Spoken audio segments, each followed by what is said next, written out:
I am writing this to help numerous people suffering from OCD.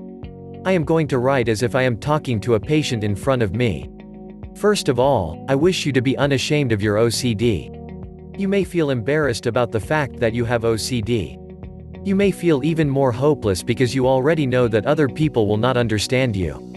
There even are some who are worried about their OCD escalating to mental illness. Some people imagine horrible and mean things like hurting their loved ones.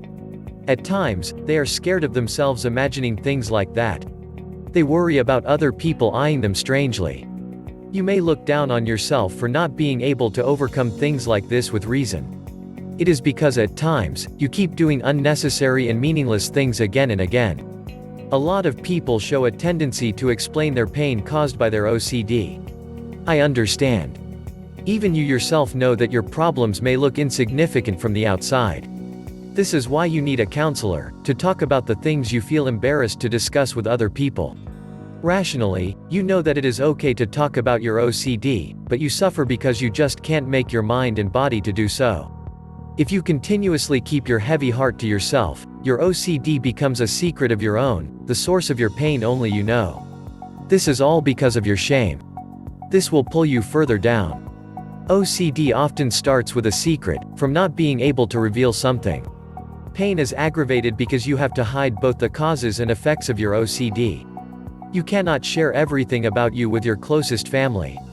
This is the reason why I think the expression, living dead, describes the state of a person with OCD accurately. This is a vicious circle that makes you to lie to yourself and to others. There are features of OCD that ordinary people can never understand. You get more oppressed because you know that you will look weak and little in social situations when you reveal your symptoms. Your OCD worsens because you actually do find yourself weak. As a result, you gradually lose your power to overcome. That's how you get caught and imprisoned by your OCD. Hiding will not solve any of your problems. You have to accept this first. You have to fully understand that hiding will only make your problems grow worse, instead of fixing them. If you have scars, you have to reveal them. If you keep your scars to yourself, they will fester. To fix them, you have to get them out. When you apply a salve on a fresh wound, it is going to sting without doubt. But it is that sting you need to solve your problems and get better. Symbolically described, developing OCD is like losing a key of a prison that you locked yourself in. One time when I was counseling a patient with a serious case of OCD, we talked about a symbolic image of a pig being locked behind bars. It was an image of a drooling pig struggling to get out. I think that this image represents OCD patients' situations as they are. It is identical to the desperate image of people trying to break out but failing because they do not have the keys. The most important thing is that the symptoms of OCD is created by the patients themselves. Instead of facing the parts of them that they truly do not want to reveal, they have created the symptoms as their way out to protect themselves. The keys lie in the clear understanding of this. Everyone with OCD have made their own prison this way. To help each of them to find their own keys, I will give explanation on many things. To escape from OCD, you need to clearly understand the way your mind works. I often felt that OCD was like a maze without an exit when I was counseling patients. Let's think of an OCD patient as a person lost in a maze. Without proper information, it will be really hard for him/her to escape the maze.